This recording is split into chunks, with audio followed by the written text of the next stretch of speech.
They called him overrated. They called him a thief. Some modern critics, comparing him to more romanticized inventors, have even gone so far as to call him an idiot. And yet, when the sun sets and cities remain bright, when voices echo from recordings long after the speaker is gone, when motion pictures flicker into life, we are witnessing the legacy of one man, Thomas Edison. This is not a myth. This is not internet folklore. This is real history, complex, uncomfortable, and far more interesting than the legend. Thomas Alva Edison was born in 1847 in Milan, Ohio, during a century racing toward industrial transformation. America was expanding westward. Railroads were reshaping geography. Telegraph wires were beginning to stitch cities together with instant communication. Electricity, however, was still mysterious, more laboratory curiosity than practical tool. Edison did not begin life as a celebrated genius. He struggled in school and was removed after only a short time in formal education. Whether a teacher truly labeled him adult remains debated, but what is certain is that traditional classrooms did not suit him. His mother, Nancy Edison, took charge of his education. She encouraged reading, curiosity, and independent study. That freedom shaped him. Edison became obsessed with experimentation. He set up a small laboratory in his family's basement and conducted chemical tests, sometimes to disastrous effect. As a teenager, he worked selling newspapers and candy on trains. During spare moments, he continued experimenting, even setting up a makeshift lab inside a baggage car. Eventually, he trained as a telegraph operator. Telegraphy was the cutting-edge communication network of the 19th century. Messages transmitted in coded electrical pulses could cross vast distances almost instantly. For Edison, this system was not just employment, it was inspiration. Telegraph technology was imperfect. Signals degraded. Speed was limited. Equipment malfunctioned. Edison began modifying devices to improve performance. His early patents focused on telegraph improvements, including systems for transmitting multiple messages simultaneously. He demonstrated a knack not for abstract theory, but for practical refinement. He saw inefficiencies and attacked them relentlessly. By 1876, Edison had achieved enough financial stability to establish a research facility in Menlo Park, New Jersey. This was unprecedented. Rather than inventing alone, he assembled machinists, chemists, draftsmen, and assistants under one roof. The Menlo Park laboratory operated with systematic intensity. Experiments were recorded carefully. Failures were analyzed. Problems were attacked collectively. Many historians consider this the world's first true industrial research laboratory. In 1877, Edison unveiled the phonograph. It stunned the world. The ability to record and reproduce sound seemed almost supernatural. Until that moment, a human voice vanished once spoken. Now it could be captured, replayed, preserved. Newspapers hailed him as the Wizard of Menlo Park. But behind the spectacle was disciplined experimentation. The phonograph emerged not from magic, but from method. Edison's most famous achievement, the incandescent light bulb, followed a similar pattern. Contrary to popular myth, Edison did not invent the first electric light. Inventors before him had created prototypes. What Edison accomplished was something different, a bulb that lasted long enough and burned steadily, enough to be commercially viable. His team tested thousands of materials for filaments before identifying carbonized bamboo as a workable solution. Even more important was his understanding that a light bulb alone would fail without infrastructure. Edison designed an entire electrical distribution system, generators, underground wiring, voltage regulation, and metering.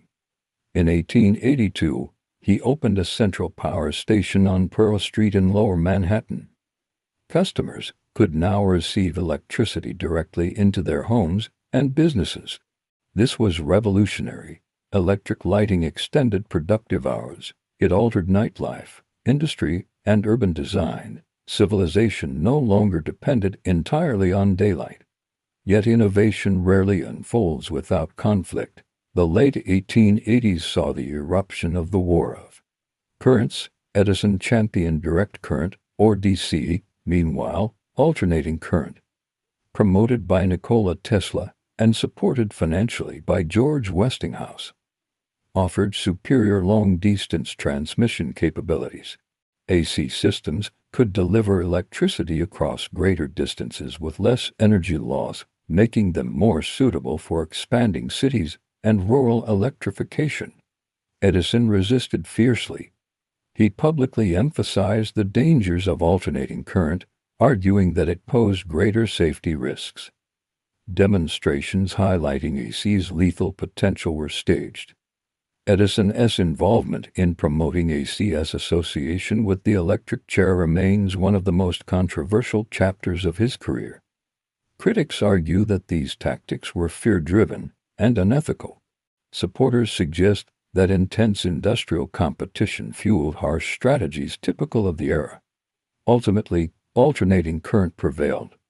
The electrical grid that powers much of the modern world relies heavily on AC systems. Edison lost that particular battle. But the broader war, the race to electrify civilization, was one he helped initiate and accelerate. Over his lifetime, he accumulated more than 1,000 patents in the United States alone. His work influenced motion picture technology, improved telegraphy, developed storage batteries, and even touched cement manufacturing. Some ventures failed. His attempts to mine iron ore with magnetic separation proved commercially unsuccessful. His storage battery research consumed years of effort before yielding practical results. Failure did not deter him. He viewed each unsuccessful experiment as data. The accusation that Edison was an idiot often arises in modern debates that contrast him with Tesla. Tesla is frequently portrayed as the misunderstood visionary, Edison as the calculating industrialist. The truth is more nuanced. Tesla excelled in theoretical imagination and conceptual breakthroughs.